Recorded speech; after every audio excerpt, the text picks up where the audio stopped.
আকাশবাণী আগরতলা।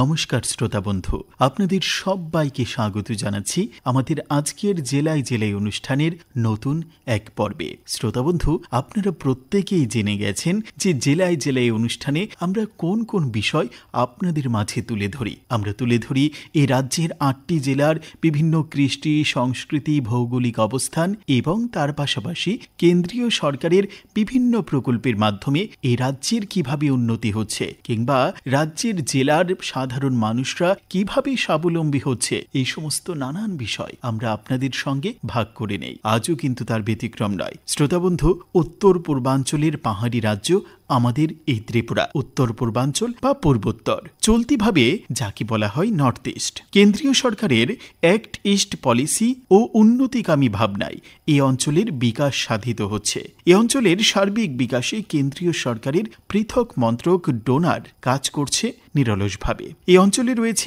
৮টি রাজ্য। প্রধানমন্ত্রী নরেন্দ্র মোদী এই রাজ্যগুলিকে বলে থাকেন অষ্টলক্ষ্মী। পূর্বোত্তর সম্পর্ক সেতু পোর্টাল কেন্দ্রীয় সরকার চালু করেছেন। কেন্দ্রীয় সরকারের মন্ত্রীদের উত্তর পূর্ব অঞ্চলে পাক্ষিক সফরের গতিশীলতা এবং পর্যবেক্ষণ বৃদ্ধির জন্য তা তৈরি করা হয়েছে। প্রধানমন্ত্রী নরেন্দ্র মোদী বলেছেন, ভারতের উত্তর পূর্বাঞ্চল আর একটি সীমান্ত অঞ্চল নয়, এটি প্রবৃদ্ধির অগ্রদূত। তিনি বলেন, উত্তর পূর্বাঞ্চলের প্রতিটি কোণে উন্নয়ন পৌঁছানোর সঙ্গে সঙ্গে পর্যটন খাতে প্রবৃদ্ধি বেড়েছে। পর্যটকদের সংখ্যা হয়েছে দ্বিগুণ। ফলে তরুণ গাইডদের কর্মসংস্থান হয়েছে এবং একটি সমৃদ্ধ ভ্রমণ বাস্তুতন্ত্র তৈরি হয়েছে এই উত্তর পূর্বাঞ্চলে। শ্রোতা বন্ধু, এই নিয়েই চলুন। আমাদের 59 জেলার প্রতিনিধি একটি প্রতিবেদন পাঠিয়েছে, সেই প্রতিবেদনখানি আমরা শুনি। পূর্বোত্তর সম্পর্ক সেতু শীর্ষক এক বৈঠক অতি সম্প্রতি 59 জেলার কৈলাসহর সার্কিট হাউসের কনফারেন্স হলে অনুষ্ঠিত হয়। এতে উপস্থিত ছিলেন কেন্দ্রীয় যুব বিষয়ক ও ক্রীড়া দপ্তরের রাষ্ট্রমন্ত্রী রক্সা নিখিল খাটসে। তাছাড়া ছিলেন পূর্ব ত্রিপুরা লোকসভার কেন্দ্রের সাংসদ কৃতি দেবী দেববর্মন, রাজ্যের যুব বিষয়ক ও ক্রীড়া দপ্তরের মন্ত্রী টিঙ্কু রায় সহ বিভিন্ন দপ্তরের আধিকারিকরা।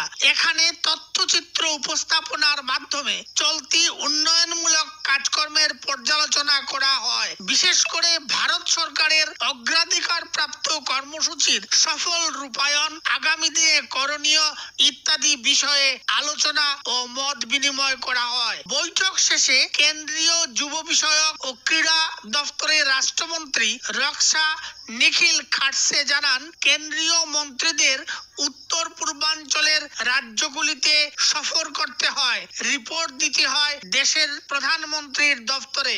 59 জেলাতে উন্নয়নমূলক কাজ যথেষ্ট সন্তোষজনক বলে তিনি মত ব্যক্ত করেন। कई सजेशन जो हमारी तरफ से हमें लगता है कि ये देने चाहिए, या वहाँ पे जो उनको काम करते वक्त दिक्कत आती है जो सेंट्रल गवर्नमेंट के माध्यम से हो सकते, तो ये सभी पर यहाँ पे 2 घंटा 2.5 घंटा हम चर्चा करते हैं। और आज यहाँ पे भी काफी अच्छी चर्चा हुई। जो 2-3 मुद्दे निकल के यहाँ पे आए, हाईवे को लेके है, देन उसके बाद बॉर्डर को लेके है, तो डेफिनेटली ये रिपोर्ट में हमारे आएंगे और फिर हम आगे पीएमओ को इसको फॉरवर्ड करके यहाँ के लोगों के लिए ज्यादा से ज्यादा केंद्र सरकार के माध्यम से और उसके साथ ही राज्य सरकार के माध्यम से कैसे हम डेवलपमेंट कर सकते, इसलिए भारत सरकार प्रयास। तो शुरू अगर करते तो काफी अच्छी कनेक्टिविटी यहाँ लोगों को आने के लिए भी और जाने के लिए भी हो सकती है, और एक टूरिस्ट प्लॉट टूरिज्म को भी इससे बढ़ावा। 59 জেলা থেকে আমি অনুপম ভট্টাচার্য, আকাশবাণী আগরতলা আঞ্চলিক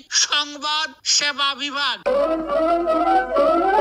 প্রধানমন্ত্রী নরেন্দ্র মোদীর সুযোগ্য ও দূরদর্শী নেতৃত্বে কেন্দ্রে এনডিএ সরকার প্রতিষ্ঠার পর দেশে চালু হয় ডিজিটাল ইন্ডিয়া কার্যক্রম। পরিবর্তনকে তথ্য ও প্রযুক্তি ভিত্তিক করা এই কার্যক্রমের লক্ষ্য। নাগরিকদের ডিজিটাল ক্ষমতা সম্পন্ন করা এর অন্যতম উদ্দেশ্য। প্রযুক্তিকে ব্যবহার করে ত্রিপুরায় ইতিমধ্যেই ই ক্যাবিনেট ব্যবস্থা চালু করা হয়েছে।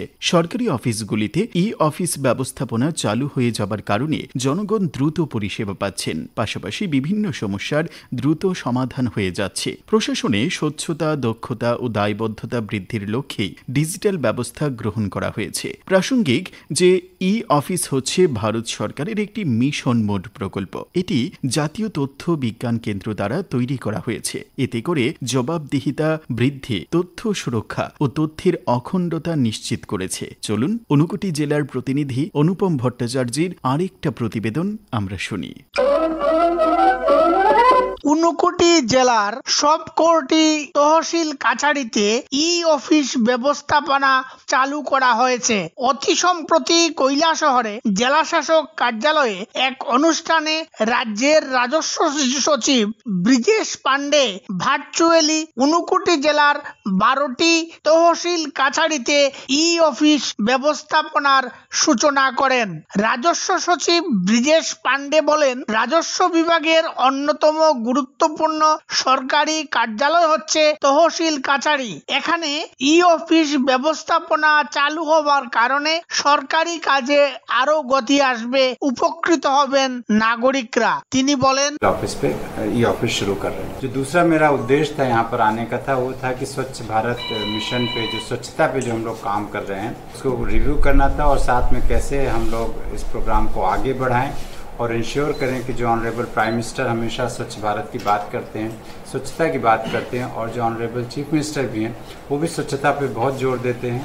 उनका कहना है कि क्या स्वस्थ रहना है तो स्वच्छ रहना ही पड़ेगा। तो उस चीज़ को ध्यान में रखते हुए आज मैं यहाँ आया हूँ कि हमारे जो ऊनाकोटी जो कि ऑलरेडी बहुत अच्छा काम कर रहा है स्वच्छ भारत मिशन के जो उद्देश्य हैं उसको पूरा करने में, विलेजेस को मॉडल विलेज बनाने में, तो आज उसका हम रिव्यू करेंगे। और ये टॉपिक एक ऐसा है जो एक्चुअली किसी न किसी रूप में, किसी न किसी कारण हर व्यक्ति को प्रभावित करता है, चाहे वो गवर्नमेंट में हो चाहे पब्लिक हो, क्योंकि स्वच्छता एक ऐसी चीज़ है जो सबको अच्छा लगता है। और दूसरा, स्वच्छता अगर हम अच्छी तरह करेंगे तो हमारे जितने हेल्थ के पैरामीटर्स है वो भी अच्छे रहेंगे। और मैं यहाँ पर जो उपस्थित हमारे जो BDOs हैं, सब डिवीजन मजिस्ट्रेट हैं, उन सबको भी उनके साथ में बात करूँगा और ये कोशिश हमारी ये होगी कैसे हम इस जो जन भागीदारी है जिस स्वच्छता में, और जो कैंपेन है कैसे हम उसको आगे ले जाएं, जो हमारे honourable chief minister, honourable prime minister है, उनके जो दिशा निर्देशन को कैसे पूरा करें।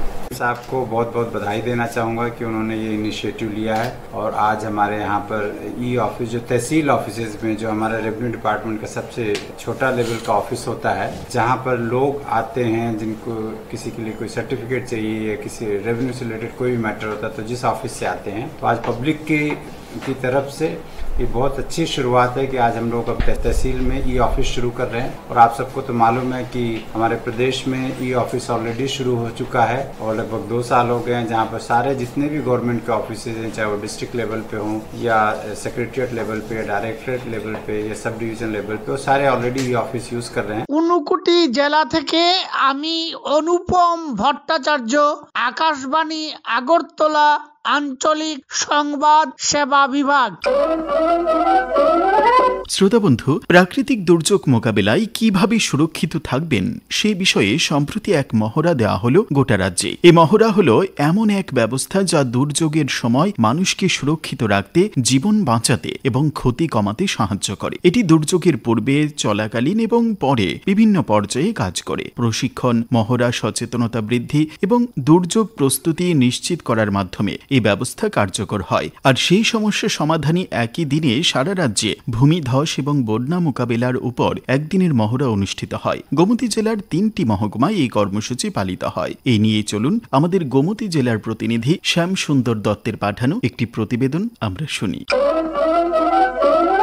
গোমতী জেলাতেও প্রাকৃতিক বিপর্যয় মোকাবিলার উপর সম্প্রতি এক মহড়া অনুষ্ঠিত হয়। মহড়াতে বন্যা ও ভূমিধসের পূর্বে, দুর্যোগ চলাকালীন সময়ে এবং দুর্যোগের পর ক্ষতিগ্রস্ত মানুষদের বাঁচানোর জন্য কি কি করণীয় তা মহড়ার মাধ্যমে প্রদর্শন করা হয়। গোমতী জেলার 11টি জায়গায় এদিন সকাল 7:30 থেকে সকাল 11টা পর্যন্ত চলে এই মহড়া। বন্যা মোকাবিলা এবং ভূমিধস হলে কি কি করতে হবে তার মহড়ার মধ্যে রয়েছে। করবুক মহকুমার তীর্থমুখে উদয়পুরের মহারানীর জগন্নাথদিঘি, অমরসাগর, কাকরাবন প্রাথমিক স্বাস্থ্য কেন্দ্র, অমরপুরের ছবিমোড়া, অমরপুরের রাঙ্গামাটির সেতু কবলিত বন্যা এলাকায় কিভাবে বিপর্যয় মোকাবিলা করা যাবে সেই বিষয়ে নকল মহড়া দেওয়া হয়। একই সঙ্গে শিলাছড়ি ব্লকের কাসাজি মগপাড়া, কিল্লা ব্লক, টেপানিয়া ব্লক, অমরপুরের অম্পি এলাকায় ভূমিধস হলে কিভাবে উদ্ধার কার্য করা হবে সেই বিষয়ে মহড়া দেওয়া হয়। এই মহড়ায় অংশ নিয়েছে জাতীয় বিপর্যয় ম্যানেজমেন্ট অথরিটির SDRF, আসাম রাইফেল, পুলিশ,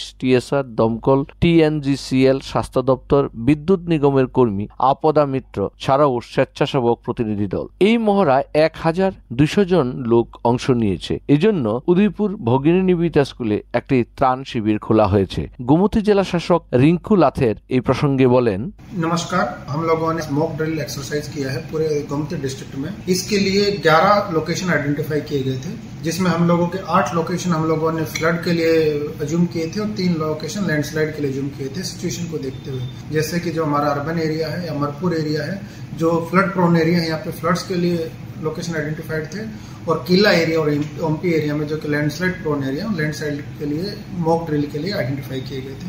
इसमें हम लोगों के around more than 1200 total officers, staff of line department, volunteers लोगों ने पार्टिसिपेट किया।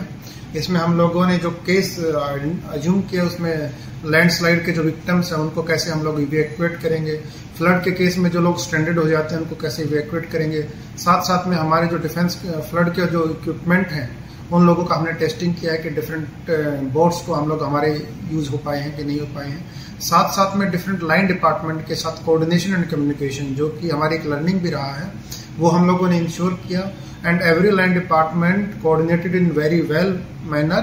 पुलिस से लेके TSR, local BSF forces, PWD water resources, B&R, RD, TSCL, nearly every department was present in the mock drill and the coordination was very well. In this, we also assumed some relief camps so that we can analyze whether the relief camps are sufficient to tackle the people's problem or not. और relief camp में भी हम लोगों का जो progress था और जहाँ पे अमेनिटीज थी जो हम लोग इंश्योर करेंगे वो सफिशिएंट थी।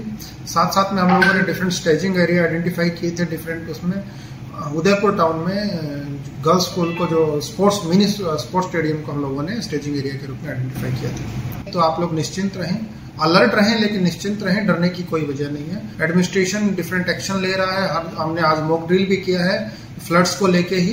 एडमिनिस्ट्रेशन सचेत है, आप लोगों की हर हेल्प करने के लिए रेडी है। कुछ एरिया जो हमारे लो लाइंग एरिया है टाउन में, उसमें स्पेसिफिकली हमें कंप्लेन आया है फ्लड को लेके। जमजूरी एरिया जो है, खिलपारा एरिया है, उदयपुर म्युनिसिपल एरिया में कुछ जगह कंप्लेन आया है वाटर लॉगिंग का लो लाइंग एरिया में। इसके लिए ऑलरेडी एक रिलीफ सेंटर हम लोगों ने खिलपारा एरिया में ओपन किया हुआ है।